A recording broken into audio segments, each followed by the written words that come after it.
Shalom para peserta Bible Study. Kembali kita berjumpa dalam Bible Study Perjanjian Lama. Kita akan melanjutkan pembahasan dari kitab Keluaran. Kali ini dari Keluaran 24. Keluaran 24 dan seterusnya ini beberapa pasal membahas tentang bagaimana Allah memberikan petunjuk atau peraturan-peraturan tentang ibadah.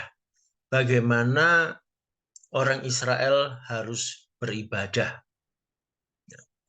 Jadi saya beri judul seri ini membangun ibadah.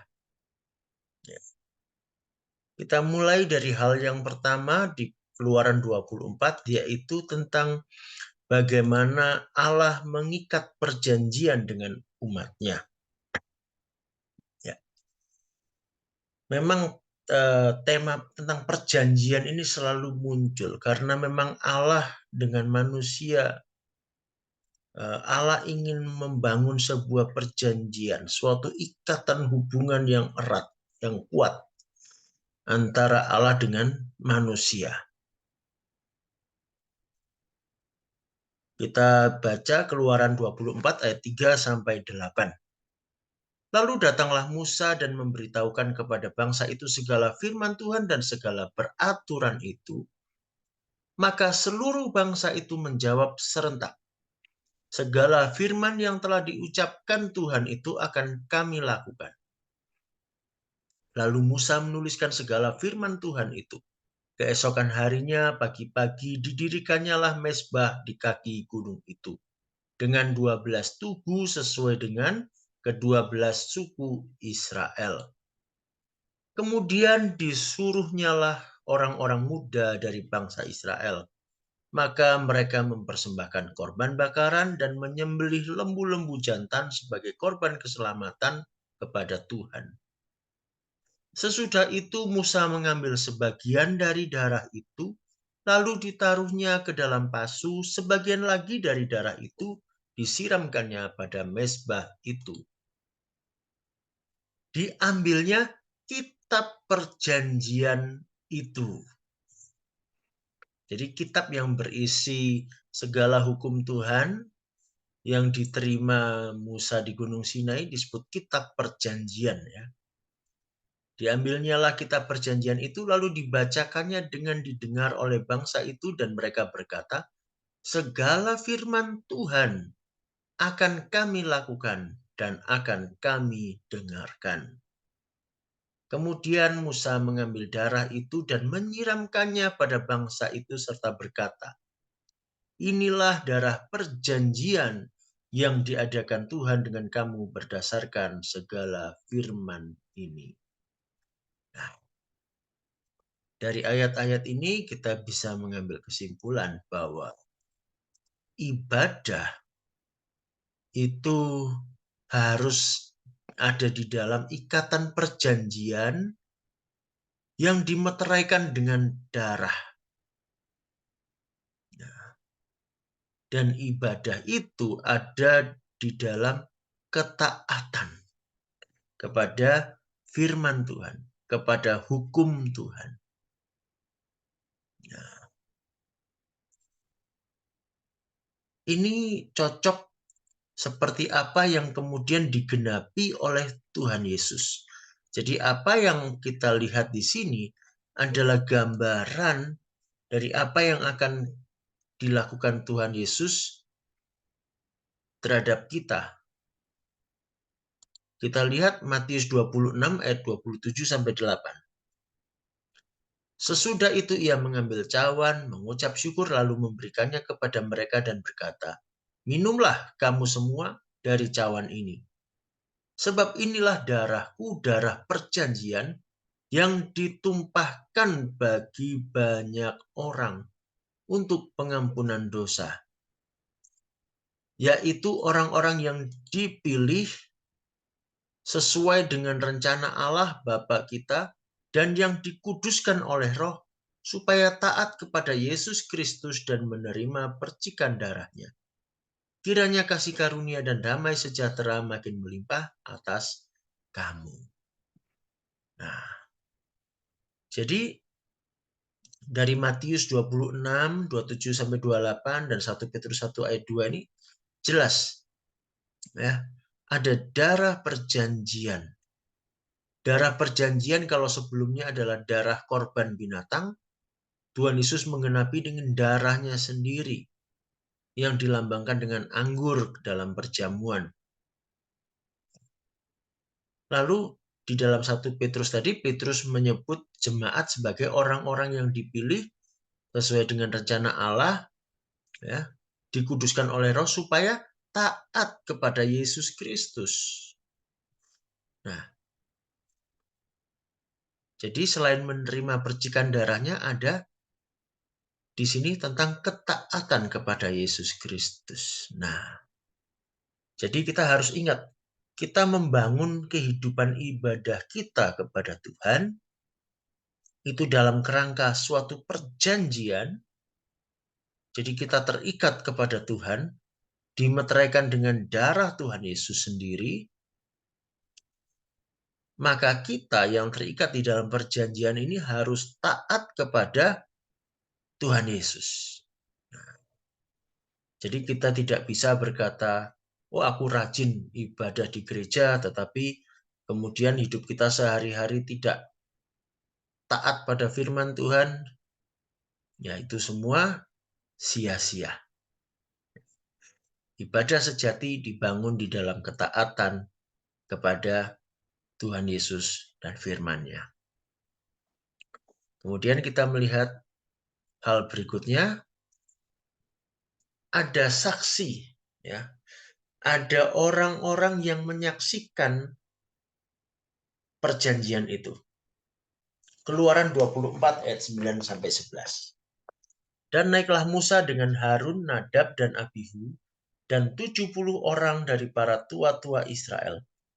Lalu mereka melihat Allah Israel, kakinya berjejak pada sesuatu yang buatannya seperti lantai dari batu nilam, dan yang terangnya seperti langit yang cerah. Tetapi kepada pemuka-pemuka orang Israel itu tidaklah diulurkannya tangannya, mereka memandang Allah lalu makan dan minum. Nah, saudara, di sini ada yang unik. Musa dipanggil Tuhan naik ke gunung, tetapi tidak sendiri. Ada orang-orang yang dipanggil juga untuk ikut menyertai Musa. Dan yang istimewa, orang-orang ini memandang Allah, tetapi mereka tidak mati. Padahal umat Israel yang lain tidak boleh naik. Kalau mereka melanggar, mereka akan mati. Tetapi ini Harun, Nadab, dan Abihu, dan juga 70 orang tua-tua Israel, mereka malahan makan dan minum di hadapan Allah. Ini suatu yang luar biasa, bayangkan. Jamuan makan di hadapan Allah yang maha tinggi. Luar biasa. Ini suatu karunia besar buat mereka. Kenapa Tuhan izinkan orang-orang ini melihat kemuliaan Allah tetapi tidak mati? Walaupun tentunya ini belum sepenuhnya, berbeda dengan Musa, kita lihat nanti. Tapi yang jelas mereka ini paling tidak melihat kakinya Allah. Seperti apa kakinya Allah, ya kita tidak tahu. Tapi bisa dibayangkanlah seperti apa. Paling tidak kita bisa membayangkan ya. Kira-kira seperti apa. Dan mereka tidak mati di situ. Mengapa begitu? Kalau kita perhatikan, Harun itu orang yang penting, ya. Harun itu orang yang dipakai sebagai, bisa dibilang, tangan kanannya Musa, ya. Lalu Nadab dan Abihu ini anak-anaknya Harun. Mereka ini yang kemudian akan ditunjuk oleh Tuhan menjadi imam-imam. Ya. Lalu ada 70 tua-tua. Nah, semuanya mereka ini adalah tokoh-tokoh pemimpin Israel. Nah, karena mereka tokoh-tokoh Israel, orang-orang yang terhormat, mereka diminta naik oleh Tuhan menjadi saksi bahwa Musa itu betul-betul bertemu dengan Allah. Dan Allah sendiri memang yang mengadakan perjanjian dengan Israel. Jadi supaya mereka ini bisa mengatakan kepada orang Israel bahwa betul memang Musa bertemu dengan Allah. Supaya orang Israel tidak berpikir bahwa Musa itu berbohong. Kemudian juga Tuhan memberi mereka kehormatan untuk makan bersama di hadapan Allah. Ini suatu kehormatan besar, suatu keistimewaan. Nah, menurut saya kemungkinan ini supaya mereka pun dihormati oleh umat Israel. Jadi selain Musa, mereka ini juga tokoh-tokoh yang perlu dihormati oleh umat Israel. Dan kita tahu sendiri umat Israel itu suka memberontak. Ya, jadi dengan ini paling tidak ya diharapkan mereka akan diseganilah. Mereka mendapatkan kehormatan dari Allah sendiri, masakan umat tidak menghormati, gitu ya. Nah, setelah itu yang terjadi berikutnya kita lihat Musa menghadap Allah. Keluaran 24 ayat 12. Tuhan berfirman kepada Musa, "Naiklah menghadap aku ke atas gunung dan tinggallah di sana. Maka aku akan memberikan kepadamu loh batu, yakni hukum dan perintah yang telah kutuliskan untuk diajarkan kepada mereka." Nah, jadi setelah mereka makan di sana 6 hari lamanya, ya, mereka di situ di lereng gunung, belum sampai ke puncak. Ya, Musa dengan para saksi tadi ada di lereng gunung. Kemudian Tuhan berfirman kepada Musa, naiklah. Nah, naik ke puncak. Nah, kita perhatikan di sini Musa harus naik menghadap Tuhan, tinggal di sana untuk apa? Untuk menerima loh batu berisi hukum dan perintah yang ditulis oleh Tuhan Allah sendiri. Nah, ini menunjukkan apa? Yang pertama, Allah sangat serius dengan perjanjian dan hukumnya. Bayangkan, Allah sendiri yang menuliskan. Kita lihat sebelumnya tadi, Musa sudah menuliskan hukum-hukum itu, tetapi ini Allah memberikan loh batu yang ditulis oleh Allah sendiri. Luar biasa. Allah sangat serius. Dan Musa bertindak sebagai perantara antara umat dengan Allah, masuk dalam kemuliaan Allah, menerima firman itu untuk kemudian memberikannya kepada orang Israel. Di sini kita lihat Musa seperti imam dan juga seperti nabi, ya. Seperti imam menjadi perantara antara umat dengan Allah, ya. Seperti nabi yang menyampaikan firman Allah.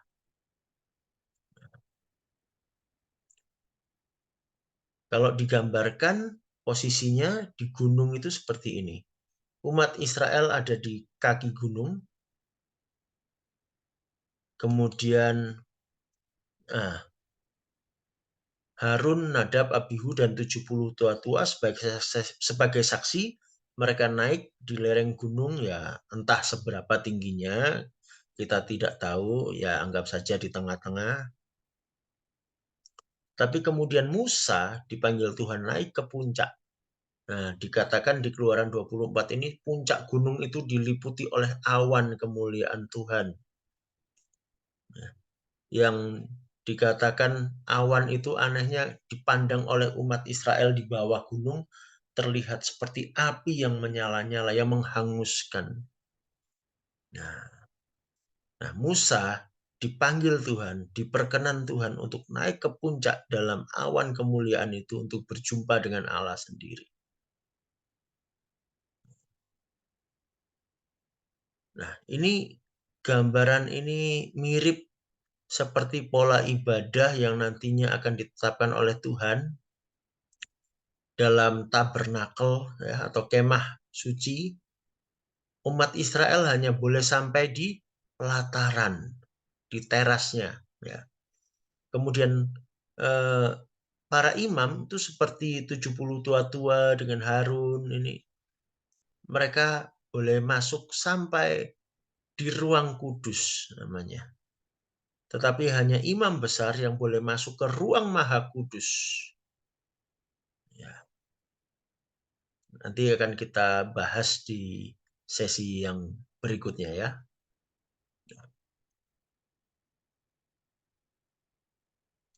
Sekarang kita melihat tokoh yang unik di sini, yaitu Yosua. Nah, Yosua ini unik sekali. Yosua disebut sebagai abdi Musa. Nah, Yosua ini yang memimpin peperangan melawan Amalek, ya, memimpin pasukan. Musa berdoa mengangkat tangan di atas gunung, Yosua di bawah memimpin pasukan. Kelihatannya memang sejak semula Yosua ini dipilih untuk menjadi penerusnya Musa. Terbukti dari Keluaran 17 ayat 14. Ketika mereka sudah menang melawan Amalek, firman Tuhan begini. Kemudian berfirmanlah Tuhan kepada Musa, tuliskanlah semuanya ini dalam sebuah kitab sebagai tanda peringatan dan ingatkanlah ke telinga Yosua bahwa aku akan menghapuskan sama sekali ingatan kepada Amalek dari kolong langit. Mengapa dituliskan ingatkanlah ke telinga Yosua? Karena berikutnya Yosua lah yang akan memimpin orang Israel setelah Musa. Jadi Yosua ini tokoh yang istimewa, padahal sebelumnya tidak banyak disebut-sebut tentang Yosua. Ya. Yosua ini namanya baru disebutkan ketika dia perang melawan Amalek ini. Tapi kalau saudara pelajari lebih lanjut ya, nanti kita akan belajar lebih lanjut tentang Yosua, terutama di pembelajaran tentang kitab Yosua. Ya. Yosua ini adalah sosok yang setia dan beriman teguh. Ya. Contohnya waktu 12 pengintai diutus, Yosua adalah salah satunya. Nah, 10 pengintai merasa takut menghadapi orang-orang Kanaan, tetapi Yosua dan Kaleb, mereka tetap beriman dan teguh bahwa Tuhan pasti menyerahkan Kanaan ke tangan mereka. Jadi Yosua ini sosok yang setia, sosok yang imannya kuat. Kenapa saya bahas Yosua di sini? Nah, kalau kita dilihat Keluaran 24 ayat 13, dikatakan begini, lalu bangunlah Musa dengan Yosua, abdinya, maka naiklah Musa ke atas gunung Allah itu. Tadi yang dipanggil Allah siapa? Musa. Yang disuruh naik ke puncak Musa. Tetapi lihat di sini. Lalu bangunlah Musa dengan Yosua abdinya. Yosua ikut naik. Walaupun ya sepertinya tidak sampai di puncak. Tapi paling tidak Yosua naik lebih tinggi dari posisi Harun dan lain-lain. Dia mengikuti Musa naik lebih tinggi. Kok nggak mati? Kok dibiarkan oleh Tuhan? Tuhan punya maksud tersendiri untuk Yosua. Karena memang Yosua dipersiapkan untuk menjadi penggantinya Musa nanti. Dan kalau kita lihat terus kehidupan Yosua, kita akan dapati bahwa Yosua itu memang senang berada dekat dengan Allah. Senang dekat dalam hadirat Allah. Di Keluaran 33 ayat 11 dikatakan begini. Dan Tuhan berbicara kepada Musa dengan berhadapan muka seperti seorang berbicara kepada temannya. Kemudian kembalilah ia ke perkemahan. Tetapi abdinya, Yosua bin Nun, seorang yang masih muda, tidaklah meninggalkan kemah itu. Jadi ada kemah suci, ya. Musa kalau mau berbicara dengan Tuhan atau Tuhan memanggil Musa untuk berbicara, maka Musa akan masuk ke dalam kemah, berbicara dengan Tuhan. Tapi setelah itu dia akan kembali. Tetapi abdinya Yosua ini, dia senang untuk tetap tinggal di kemah itu. Ya, luar biasa Yosua ini. Kemudian ada satu ayat lagi yang menarik. Nah, kelihatannya Yosua ini adalah sosok yang rendah hati. Mungkin tidak, mungkin mengalami proses juga. Ini terlihat di Bilangan 13 ayat 16. Kalau kita perhatikan namanya di sini, ya, itulah nama orang-orang yang disuruh Musa untuk mengintai negeri itu, dan Musa menamai Hosea bin Nun itu Yosua, ya. Jadi nama aslinya Yosua itu Hosea. Apa hubungannya dengan rendah hati? Kita perhatikan arti namanya. Hosea itu artinya adalah pembebas. Sang pembebas. Wah, gagah ya namanya. Tetapi Musa menamai Hosea ini Yosua. Yosua artinya Allah menyelamatkan. Jadi bukan kehebatan Hosea sang pembebas yang berperan, tetapi Allah lah yang turun tangan menyelamatkan. Nah, entah bagaimana, tidak diceritakan. Mungkin ada proses di mana Yosua ini belajar menjadi rendah hati, mengandalkan Tuhan. Dan Musa menamai dia Yosua, dari tadi namanya Hosea. Inilah yang bisa saya sampaikan dari pasal 24. Ada cukup banyak poin yang menarik yang bisa kita pelajari dan penting uh, untuk kita cermati, kita lakukan, kita terapkan dalam hidup kita untuk membangun kehidupan ibadah kita yang baik, yang menyenangkan hati Tuhan. Baiklah, sampai di sini. Sampai jumpa di sesi diskusi. Kalau ada pertanyaan, silakan dituliskan. Kita akan bahas bersama-sama. Tuhan Yesus memberkati kita semua.